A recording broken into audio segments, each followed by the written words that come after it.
Hello guys! Morning back again to our channel. So ngayon, ipapakita ko sa inyo ang aming weather ngayon dito sa Vancouver. So ang weather ngayon is fall ang tawag namin. Kung saan nyo makikita yung mga dahon ng mga puno ay nag-iiba ang kulay niya, nagiging yellow at saka nagiging orange at saka red. So magandang tingnan. So ililibot namin kayo sa sa neighborhood namin. So tingnan natin. Tara na guys!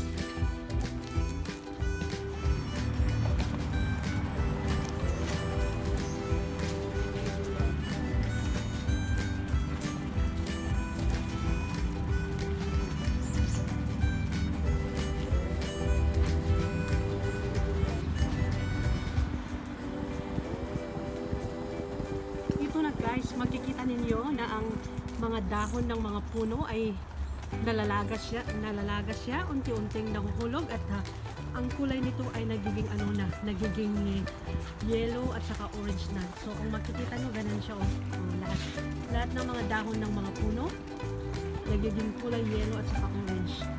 Pero kapag spring at summer, ang naman yung puno naman, dahon ng mga puno to ay nagiging green siya.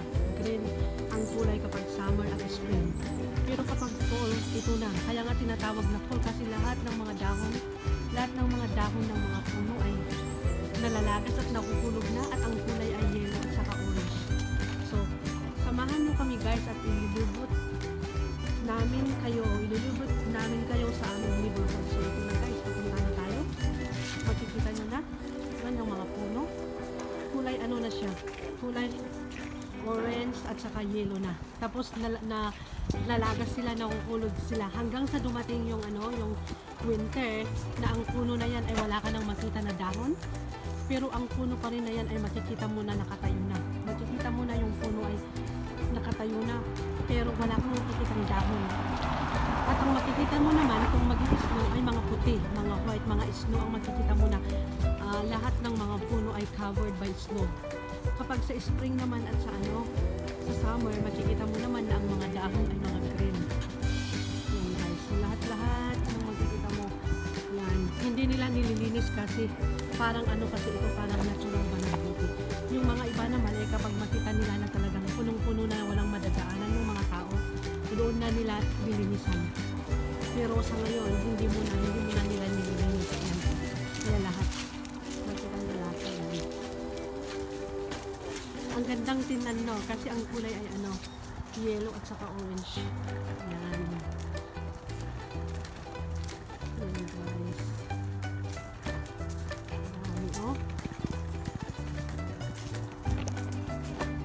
Yan, medyo gumagalaw ang aking camera kasi nagtutulak po ako ng stroller. Ito natulak po yung aking kabaching-cheng. Ito, kaya hindi steady yung ating camera. Ayan guys. Ayan.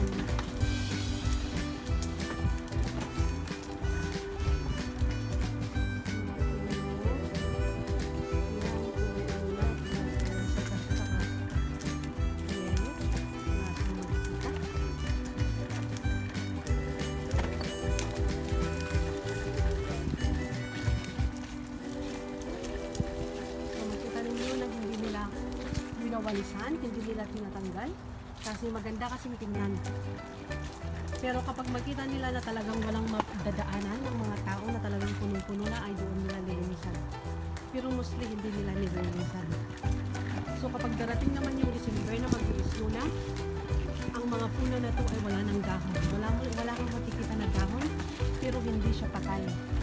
Parang matutulog lang siya, maalis lahat yung mga dahon at matutulog. Tapos kung mag-i-snow, nagiging puti na lahat.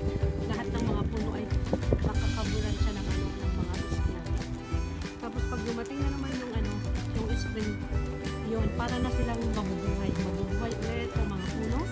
At yung mga dahon naman ay unti-unti na siyang magsisilabas. Parang lumabas yung mga baby na dahon na sasabi na spring. At ang mga bulaklak naman ay magbubusong. Hanggang sa summer. Tapos kapag fall naman, balik naman sa dati. Yan guys. natural na ano, natural beauty. Natural beauty of nature. Yan o, ang ganda o, ng puno na yan. Tingnan ninyo, yellow, at saka orange. Tapos yan, nalagaragas, nahulog na.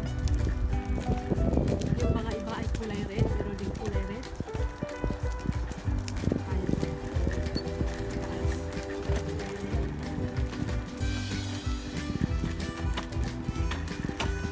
Tapos ngayon, medyo ano ngayon, medyo umaambon ang bulo na. Ayan guys. Yung kulay ng mga puno. Ang gandang tingnan. Ang gandang tingnan yung mga kulay. Natural beauty of nature. Ayan. Ayan, nakikita ninyo. Nalalagas na siya.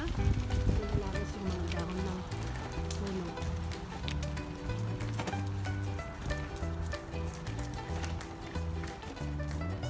Ayan siya guys.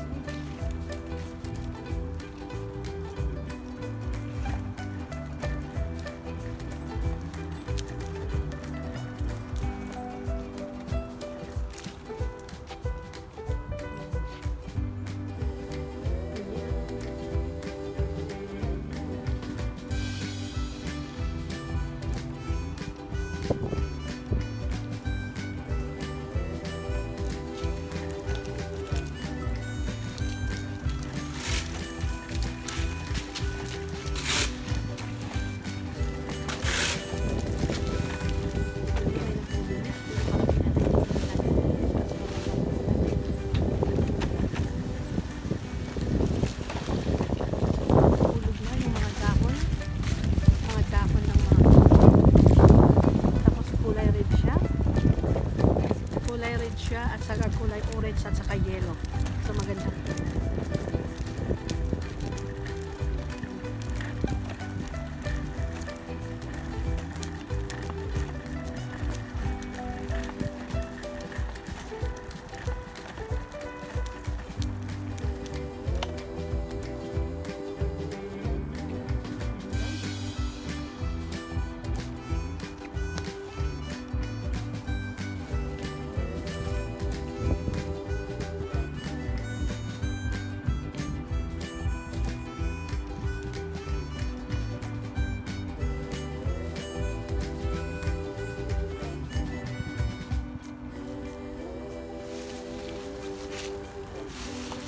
Ayan si Tabachingching. Say hello. Can you say hello, Tabachingching? Say hello everybody. Hello everybody.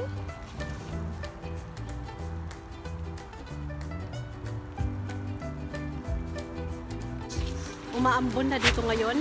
So yun, nagtutulak ako ng stroller. So kailangan naming uuwi na kasi yan. Umaambon na. Mahirap na at ito nagsisipon pa rin ako at pati yung mga bata. Baka lalo silang magkasakit nito. Kaya yan, pauwi na kami guys. At maraming salamat sa pagsama niyo sa amin, sa paglibot sa aming neighborhood. Yan, sa aming community. Yan guys, pabalik na tayo, uuwi na kami.